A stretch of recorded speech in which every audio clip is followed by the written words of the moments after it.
அஸ்ஸலாமு அலைக்கும். Hi friends, எல்லாரும் எப்படி இருக்கிறீங்க? நல்லா இருக்கிறீங்களா? வெள்ளை கொண்டக்கடலை குழம்பு பார்த்துடலாமா? ஆனால் கொண்டக்கடலை போடுறதில்ல, வெறும் குழம்பு எப்படி செய்கிறதுன்னு பார்த்துடலாமா? முதல்ல ஒரு கடாயில் 1 ஸ்பூன் எண்ணெய் விட்டு கொஞ்சம் சீரகம், மிளகாத்தூள், மல்லித்தூள் ரெண்டு ஸ்பூன் போட்டு நல்லா வறுத்துக்கோங்க. அதில் கொஞ்சம் வெந்தயம் போட்டுக்கோங்க.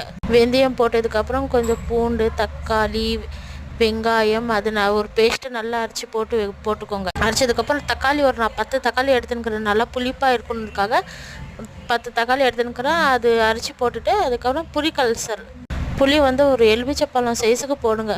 நல்லா புளிப்பாக இருந்தாக்கே அவ்வளோ டேஸ்ட்டாக சூப்பராக இருக்குங்க. அது நல்லா கொதிக்க விடுங்க. நல்லா கொதிக்கட்டும், பச்சை வாடெல்லாம் நல்லா போகட்டுங்க. அதுக்கப்புறம் கொண்டக்கடலை எப்படி தாளிக்கிறதுன்னு பார்த்துலாமா? ரொம்ப சிம்பிளாக தாளிக்கிறதுங்க. கடாயில் ஒரு 2 ஸ்பூன் எண்ணெய் விட்டு கடுகு போட்டு நல்லா பொரிஞ்சதுக்கப்புறம் வெங்காயம் போடுங்க. பச்சை மிளகாய், வெங்காயம், கருவேப்பிலை போட்டு அது போட்டு நல்லா மிக்ஸ் பண்ணிக்கோங்க. நல்லா மிக்ஸ் ஆகட்டுங்க. அதில் உப்பு செக் பண்ணி பார்த்துக்கோங்க. நான் உப்பு கொண்டக்கடலை வேகும்போது நான் போட்டுட்டேன். நீங்கள் தேவைப்பட்டால் கொஞ்சம் போட்டுக்கோங்க. அதுக்கப்புறம் தேங்காய் துருவல் போட்டு ஒரு 2 நிமிஷம் நல்லா மிக்ஸ் பண்ணுங்கள். கொஞ்சம் கடைசியாக கொத்தமல்லி போட்டால் அந்த கொண்டக்கடலை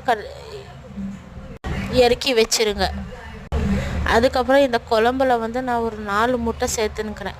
நல்லா வேக வச்சு நல்லா சேர்த்துன்னுக்கிறேன். அதுக்கப்புறம் கொத்தமல்லி தழை போட்டு நல்லா கொதிக்கட்டுங்க. அதுக்கப்புறம் திரும்பவும் தாளிக்கணுங்க. தாளித்தா தான் அந்த டேஸ்ட்டே வரும். நான் ஒரு 3 ஸ்பூன் எண்ணெய் போட்டுன்னுக்கிறேன். அதில் கடுகு, பூண்டு, வெங்காயம், கருவேப்பிலை போட்டு நல்லா வறுத்துக்கோங்க. கலர் சேஞ்ச் ஆகட்டுங்க. அது வரைக்கும் நல்லா வறுத்துக்கோங்க. அதுக்கப்புறம் அந்த குழம்புல போட்டு ஒரு 5 நிமிஷம் மூடி வச்சுருங்க.